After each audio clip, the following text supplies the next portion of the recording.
Atendernos. Vamos con el ABC. ¿Qué es la epilepsia? Bueno, la epilepsia es una enfermedad frecuente del sistema nervioso, una enfermedad neurológica que puede ocurrir en cualquier etapa de la vida, desde un niño recién nacido hasta la etapa adulta o en la vejez, ¿está bien? ¿Y qué pasa con los tipos de epilepsia, no? Porque por ahí hablamos de, por ejemplo, una epilepsia que puede ser benigna, una epilepsia que puede ser crónica. Sí, hay diferentes tipos. Estos tipos o clasificaciones van a depender un poco de la causa o etiología.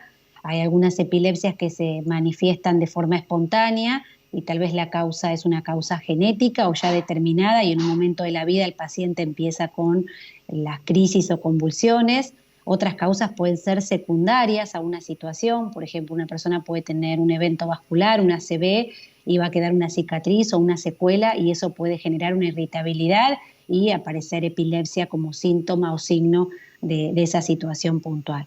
Hay epilepsias que son benignas, que aparecen en cierta etapa de la vida y se controlan de forma espontánea o con medicación, y hay epilepsias que van a durar toda la vida. Y esto va obviamente a depender de la etiología o de la causa de cada síndrome epiléptico. Vos recién lo mencionabas, digamos, que se puede como despertar o que puede aparecer la epilepsia en algún momento de nuestra vida. Sin embargo, vos sos neuróloga infantil. Entonces, ¿qué es más común, digamos, que la enfermedad se desarrolle en los primeros años o también que aparezca cuando somos más adultos? Y hay como dos picos de incidencia importantes, o sea, durante la infancia es uno de ellos y después en la edad adulta tardía, aparece otro pico de incidencia fundamental. Pero al margen de esta situación puede aparecer en cualquier momento de la vida. ¿Cómo trabaja el equipo de la dieta cetogénica? ¿En qué consiste este tratamiento? Bueno, a ver, un poco para entender por qué aparece la dieta cetogénica como una posibilidad de tratamiento. En la mayoría de los casos, las epilepsias pueden abordarse o tratarse con fármacos antiepilépticos. Y hay un grupo de epilepsias, o sea, este sería como la primera línea de tratamiento, hay un grupo de epilepsia que aparece en 3 de cada 10 pacientes, que se comporta de forma refractaria. Esto significa que utilizando diferentes esquemas de fármacos antiepilépticos adecuadamente combinados en buenas dosis, el paciente aún así sigue teniendo convulsiones. En estos casos aparecen estos tratamientos como la dieta cetogénica. La dieta cetogénica es un tratamiento no farmacológico que se indica en pacientes con epilepsias refractarias, o sea que no responden a esquemas o fármacos antiepilépticos. Las características de este tratamiento son dietas que se usan hace mucho tiempo, hace más de 100 años que se utiliza, son dietas que son altas en grasas, suelen ser bajas en hidratos de carbono y tienen un aporte normal de proteínas. Esto permite que el paciente sostenga su crecimiento adecuado. Y el mecanismo por el cual funciona esta dieta cetogénica tiene que ver con ese aumento, digamos, de grasa, que lo que va a hacer es metabolizarse en el hígado para formar cuerpos cetónicos, y estos cuerpos cetónicos van a ser responsables de todos los mecanismos de acción de la dieta cetogénica. Claro, y si nos puedes incluso profundizar un poco más en eso, ¿no? Digamos, y de qué forma este mecanismo permite que la epilepsia mejore o permite el tratamiento para las personas que tienen esta enfermedad. Cuando yo consumo un alto contenido en grasa, este contenido en grasa se va a metabolizar en el hígado por un mecanismo metabólico que se llama beta-oxidación y va a generar cuerpos cetónicos que los vamos a poder medir en sangre y en orina. Estos cuerpos cetónicos van a llegar al sistema nervioso y van a ayudar a los fármacos antiepilépticos en sus mecanismos de acción. Múltiples mecanismos, por ejemplo, estabilizando algunos canales de membrana, intentando generar mayor energía porque estimulan una organela que se llama mitocondria. O sea, hay múltiples mecanismos científicamente demostrados que van a controlar de alguna manera las convulsiones del paciente. Pero todo es a base de una dieta alta en grasas, ¿sí? Ese es un poco el mecanismo más importante. Las personas, digamos, vos recién hablabas como de las que pueden recibir un tratamiento médico o las que no, pero una persona que realiza un tratamiento médico, ¿también le sugieren hacer esta dieta cetogénica? En realidad, cualquier paciente que tenga una epilepsia que se comporte de forma refractaria puede ser, o sea, que no responda a los esquemas de fármacos antiepilépticos, puede ser candidato a utilizar este tratamiento, ¿sí? Obviamente que es un tratamiento que tiene que estar indicado por un médico neurólogo, porque estamos hablando de enfermedades del sistema nervioso, neurológicas, y obviamente va a estar llevado a cabo por un equipo entrenado en poder hacer el tratamiento. Pero sí, cualquier persona puede ser candidata, ¿sí? Marisol, y comentanos los resultados que has visto vos en tus pacientes. Bueno, en realidad los resultados son muy buenos. Nosotros siempre decimos a los pacientes que cuando no hay respuesta a un tercer fármaco antiepiléptico, la probabilidad de controlar las convulsiones incorporando un nuevo fármaco es muy baja, es menos del 5%, y cuando uno lo intenta con la dieta o terapia cetogénica es entre 70 al 80% la probabilidad de controlar las convulsiones. O sea, es muy superior comparándola con los fármacos, ¿sí? Y en un tercio de los pacientes se puede controlar hasta la totalidad de las crisis. Esto va a depender un poco de la edad de inicio, del tipo de epilepsia, del tipo de convulsiones, del síndrome epiléptico, bueno, de otros factores vinculados obviamente al paciente y a su enfermedad.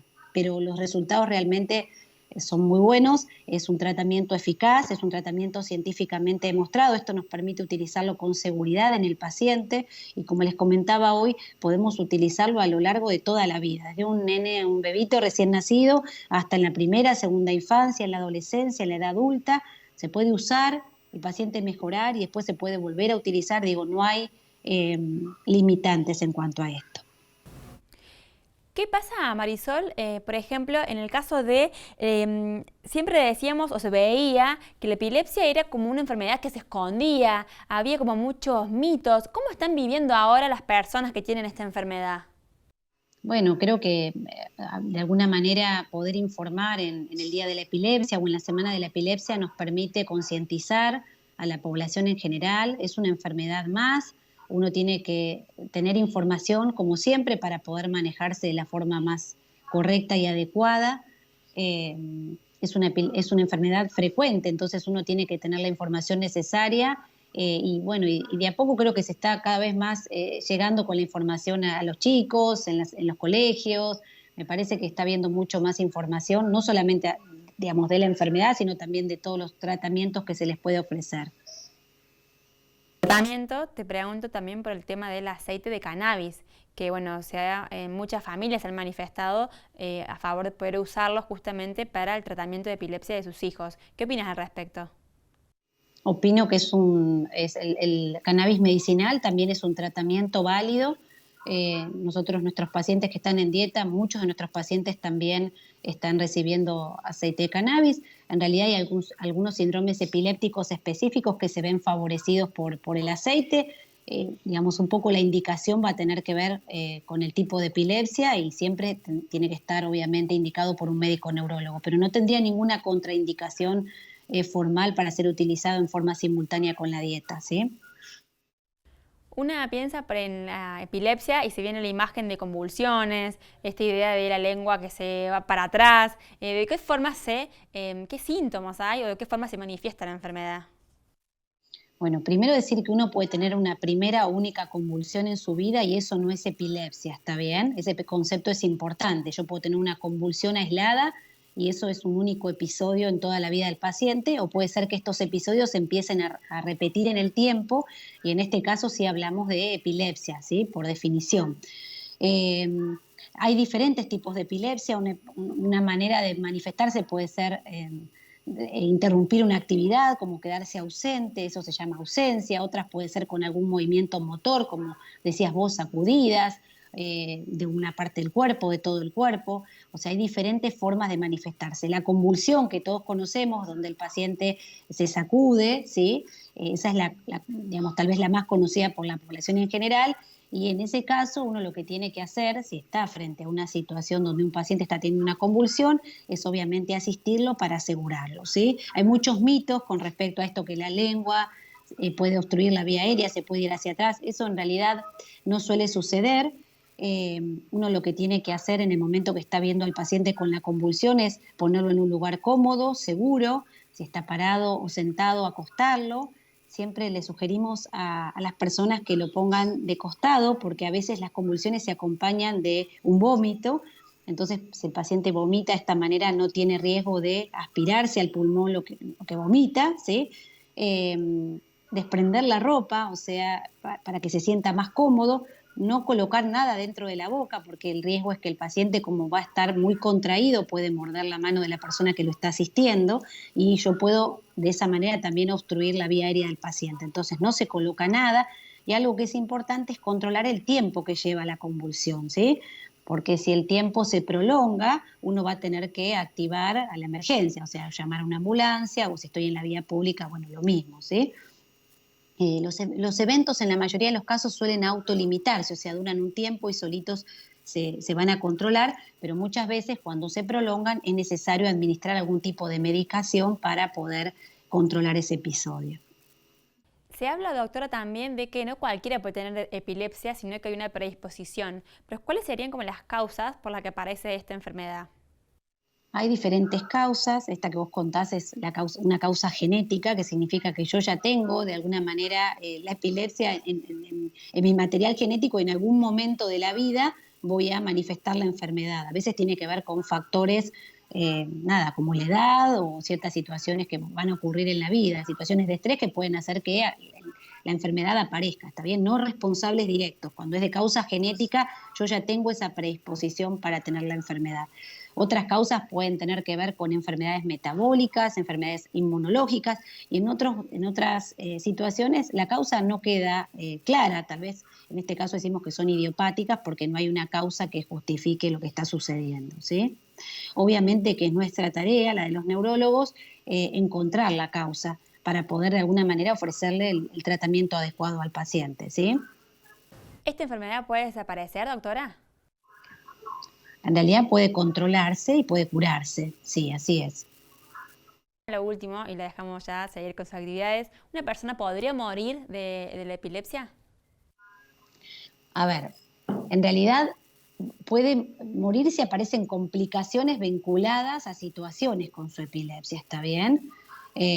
Por eso uno tiene que controlar muchos aspectos del paciente, como es la calidad del sueño. A veces pedimos laboratorios para ver que no haya ninguna situación de déficit de algunos marcadores que pueden estar vinculados a más riesgo de arritmias o algunas situaciones desde el punto de vista cardiovascular.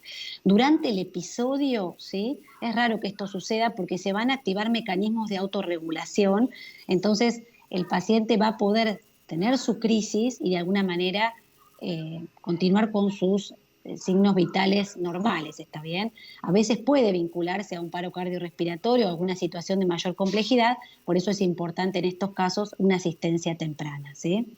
Bueno, doctora, muy bien. Muchas gracias por toda su explicación. Bueno, como presentamos el ABC de la epilepsia, digamos, nos quedamos con muchas respuestas ya contestadas, así que muy amable y gracias por todo su tiempo. No, gracias a ustedes por la invitación. Que tengan muy buen día.